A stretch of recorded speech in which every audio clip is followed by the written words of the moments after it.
What is up, amazing human being? Karibu na karibu tena to 10 Split YouTube channel. So as requested, today we shall be making this beautiful and delicious kaimatis. Trust me, you want to learn how to make this because they were amazing. And we appreciate you guys for requesting videos that you'd want to see. Thank you so much.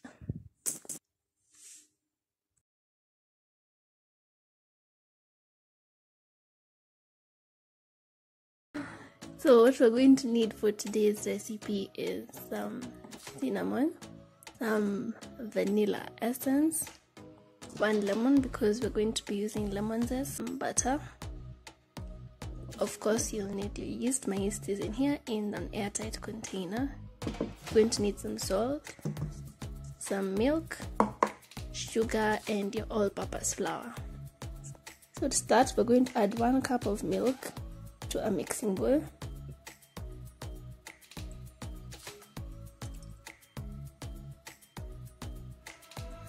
2 tablespoons of sugar,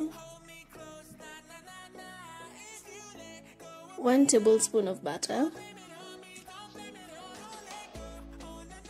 Then we're just going to place that in the microwave for 1 minute. Next we'll put 1 tablespoon of yeast.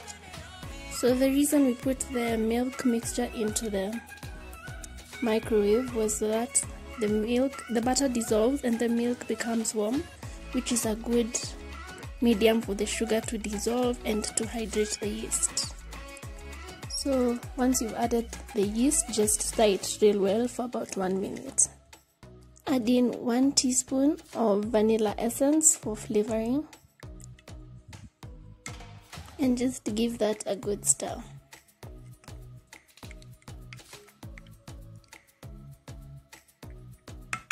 So once all your sugar dissolves, place it aside for about 5 minutes to rest so that the yeast blooms as we make the flour mixture. So to a separate mixing bowl, we're going to add in 2 cups of flour,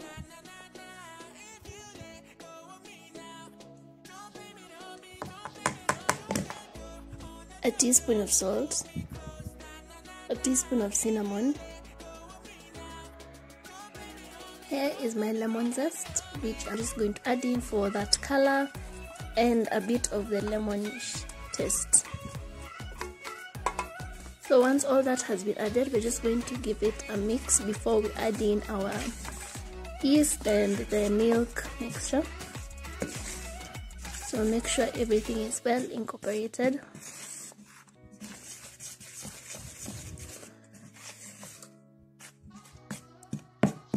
And now let's bring our yeast mixture. So if your mixture looks somehow like mine, that's totally fine. Don't get scared because this is what we are looking for. This just means that your yeast is active and it has bloomed. That's a good sign. So now we'll just add it into the flour mixture. So we're just going to mix it, but not until you get a dough like that of breads and scones and buns. So you're just going to mix it until you get a sticky consistency, but make sure that no individual components can be seen. So once your dough has reached this level, as you can see, you can't see any individual components and it's very sticky, but that's fine. So don't add any flour or don't keep mixing it until it becomes a dough. We're just going to leave it like this to sit for 1 hour so that the yeast can get into work and the dough rises.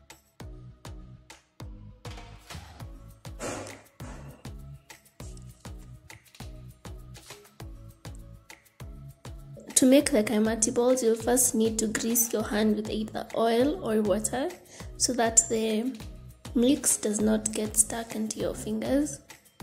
Then grab a small amount, mold it in your hands and squeeze it out through your thumb to make the perfect ball. Don't grab out a huge amount like I did here. It will make irregular shaped balls like this one. So just grab a small amount, mold it in your hands and then squeeze it out to make that perfect ball.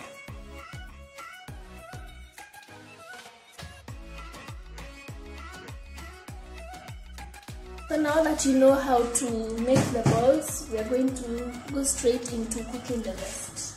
And you want to stay near your pan because they don't take long to cook and they brown real fast. But be careful because of the oil. Hot oil is dangerous. If you do not feel like doing this step with your hands because you don't want your hands to get messy, you can always put the mix in a piping bag and use the piping bag without the nozzle to make the balls.